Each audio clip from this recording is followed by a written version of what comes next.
এখানে বৈষ্ণব সেবার জন্য রান্না বান্না চলছে। রান্না করছে আমার মামির দিদা, মানে আমার বড় মা। দেখো কত সুন্দর।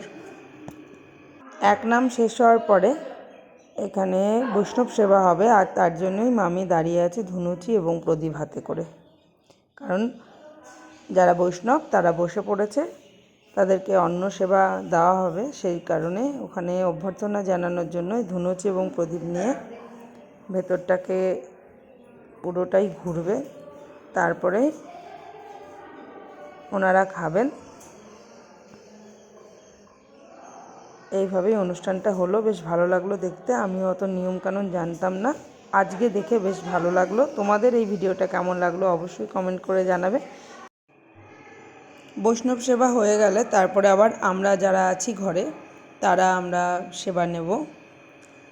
তা আমরা যথারীতি বসেও পড়েছি। আমার ছেলে, আমার ভাই বোন, আমার মা, মাসি, আরও অনেকে রয়েছে। সবাই মিলে একসাথে খেতে বসেছি। বেশ ভালো লাগছে। নিচে বসে তো সহসা খাই না, কিন্তু বৈষ্ণব সেবা সবসময় নিচে বসেই নিতে হয়। তা আমার পাশে আমার ছেলে বসেছে। অনেক রকম রান্না হয়েছে, আর রান্নাটা করেছে আমার মামির দিদা, আমার বড় মা হয়। সত্যি অসাধারণ রান্না হয়েছে। প্রসাদটা এতটাই ভালো হয়েছে। বড় মার কিন্তু অনেকটাই বয়স হয়ে গেছে, কিন্তু এত সুন্দর রান্না এখনও। নানান রকম রান্না করেছে আজকে। শাক ভাজা, উচ্ছে ভাজা, ডাল, মানে ভেজ ডাল করেছে, এটা পনির, তারপরে চাটনি করেছে, পায়েস করেছে, সঙ্গে আছে রসগোল্লা, পাঁপড় ভাজা। খুবই ভালো হয়েছে রান্নাগুলো। সবাই ভালো থেকো, সুস্থ থেকো। ব্লগটা এখানেই শেষ।